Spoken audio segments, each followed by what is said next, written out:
Hello बच्चों, let's read the question. The question is hydraulic lift and hydraulic brakes are based on hydraulic brake और hydraulic lift किसके principal पर काम करते हैं, ये हमें बताना है। हमें 4 ऑप्शंस गिवन है।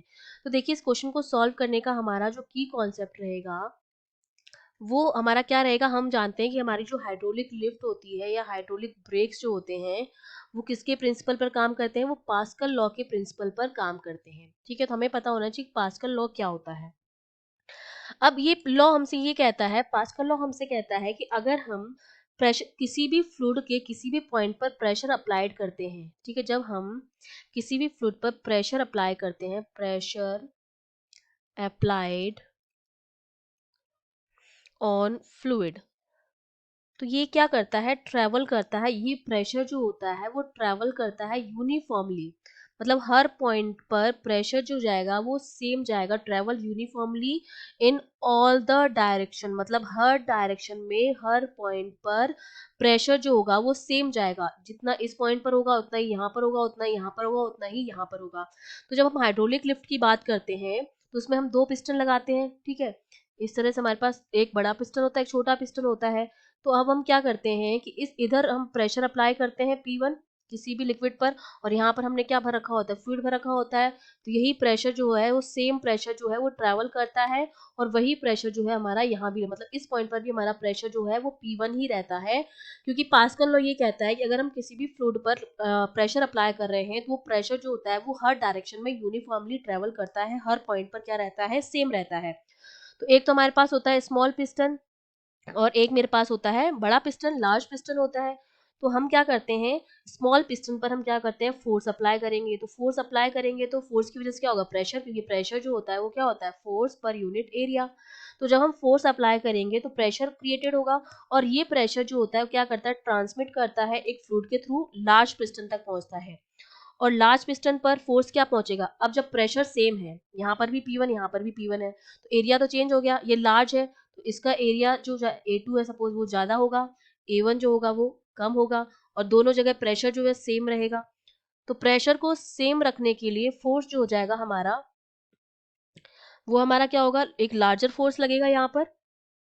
ठीक है, यहाँ पर क्या लगेगा, एक लार्जर फोर्स लगेगा, लार्जर फोर्स अप्लाई हो जाता है। और ये लार्जर फोर्स जो होता है वो यूनिफॉर्म ब्रेकिंग जो होता है वो अप्लाइड करता है चारों व्हील्स पर। तो ये हमारा हो जाएगा, जिसकी वजह से क्या होता है, हाइड्रोलिक प्रेशर जनरेट हो जाता है, और इन्हीं को हम हाइड्रोलिक ब्रेक कहते हैं। तो हमारा हाइड्रोलिक लिफ्ट किसके प्रिंसिपल पर बेस्ड है, पास्कल लॉ। डी ऑप्शन जो हो जाएगा हमारा करेक्ट हो जाएगा।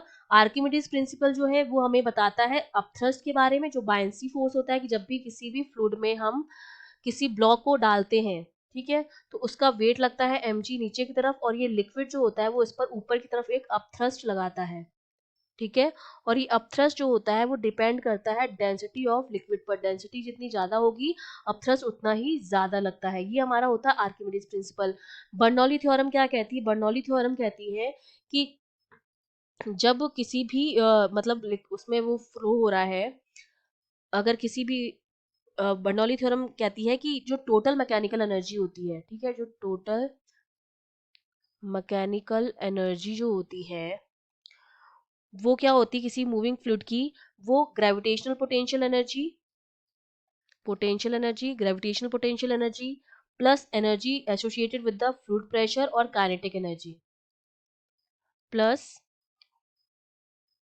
फ्लूइड प्रेशर की वजह से जो एनर्जी आती है, फ्लूइड प्रेशर, ये सारी जो होती है वो कांस्टेंट रहती है। ठीक है, टोटल मैकेनिकल एनर्जी जिसमें हमारी क्या होती है, एक ग्रेविटेशनल पोटेंशियल एनर्जी होती है एलिवेशन की, और एक हमारी होती है kinetic energy of the fluid motion, और एक हमारी होती है energy associated with the fluid pressure. वो तीनों क्या रहती है, कांस्टेंट रहती है। वो हमारा होता है बर्नौली थ्योरम। और अगर मैं स्टोक्स लॉ की बात करूं तो स्टोक्स लॉ जो होता है वो हमारा क्या होता है, स्टोक्स लॉ हमें बताता है कि अगर कोई भी स्फीयर किसी फ्लूइड में लिक्विड कर रहा है तो उस पर कितना ड्रैग फोर्स लगेगा, वो हमारा बताता है स्टोक्स लॉ, जिसके हिसाब से जो ड्रैग फोर्स आता है एफ जी, वो कितना आता है, 4/3 πr³ rho S minus rho F G, इसके बराबर आता है ये ड्रैग फोर्स। ये हमें बताता है स्टोक्स लॉ। तो हमारा करेक्ट आंसर हो जाएगा option D, pascal law. I hope you understood well, all the best.